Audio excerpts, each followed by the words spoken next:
They're called beauty salons because you're supposed to walk out looking better than when you came in. But these women say popular treatments have left them scarred and disfigured.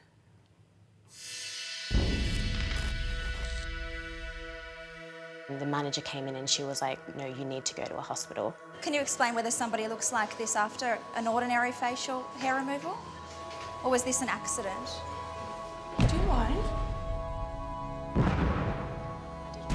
These women underwent routine beauty treatments at 4 different clinics, but say they've been left physically and emotionally scarred. I then went to the GP and he told me that I had 1st and 2nd degree burns on my face. And I'm quite concerned about this. Do you have anything to say about that? Tonight, laser danger. The experience at the time in the salon was excruciating. I would say like a 9 out of 10. It felt like getting stabbed in the face. If you get a burn, it may be permanent. You went to the hospital. What did they tell you? They were all pretty shocked. They couldn't believe that that was from laser treatment. They had never seen anything like that. Having never tried laser hair removal before, Lillian Paul thought she'd give it a go. But she says she was burnt so badly, doctors told her the recovery would take months, if not years. She was forced to quit her job and stay home, away from any sunlight for almost 2 months.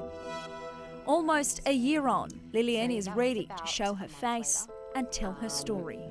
I had to peel my skin back to help in the healing, and that was very painful. It was like thick, like burnt skin being ripped off my face. I had to do it 2 times a week. You look beautiful today, but you had to cover your face up with a lot of makeup, didn't you? Yeah, colour corrector, foundation, the whole lot, which I've been doing since it happened because I'm just not confident enough to not have anything on my face. We went away just recently and, you know, I didn't take any photos on our holiday or anything because of the way my skin looks. Natasha Davies says she was once confident and outgoing, but her experience having laser skin revitalisation has changed that. Well, the clinician said to me it was totally normal. I then went to the GP and he told me that I had 1st and 2nd degree burns on my face. The procedure wasn't new for Natasha, having been to the same clinic and treated by the same clinician before. But Natasha says they failed to take any responsibility for the burns. In New South Wales and Victoria, there's absolutely no regulation, so anyone can perform a laser. Dr. Joseph Ajaka is a cosmetic surgeon. He says the industry needs a complete overhaul.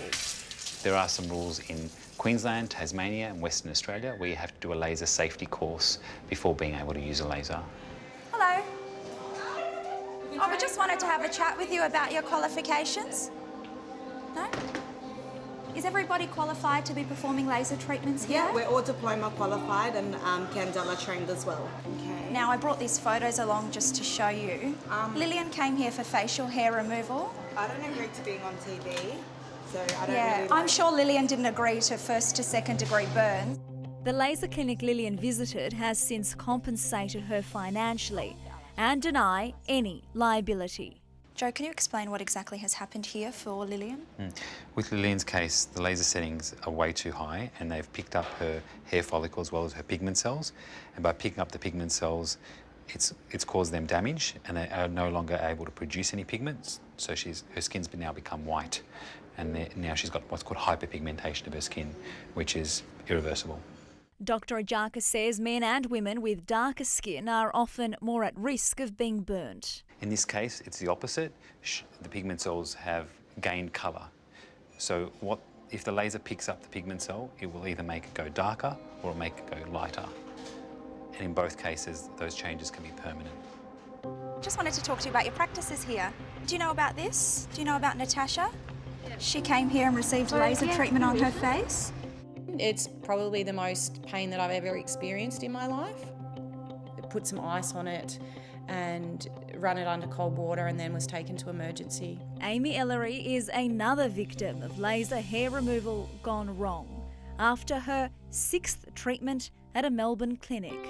There was about 2 weeks where I was attending the doctors every 2 to 3 days to have the dressings changed, and I couldn't use my arm very much. I was in quite a bit of shock and surprised at the extent of the burn that I'd received. I didn't really think that that was possible to get from laser hair removal.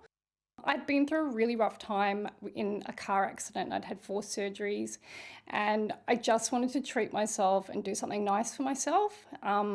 But instead I got injured. Wow, how did you do that? Mum of 2 Sarah Powell, also from Melbourne, says she was burnt after receiving a laser flushing treatment at another clinic. If you're in the session and it feels really painful, just ask them to stop straight away. And if you go home and something's wrong, don't even hesitate, just go straight to hospital. In a lot of cases, lasers are more dangerous than injectables. Injectables often can be reversible, but with laser, often it isn't. And always consult with your GP before considering any sort of cosmetic procedure or treatment.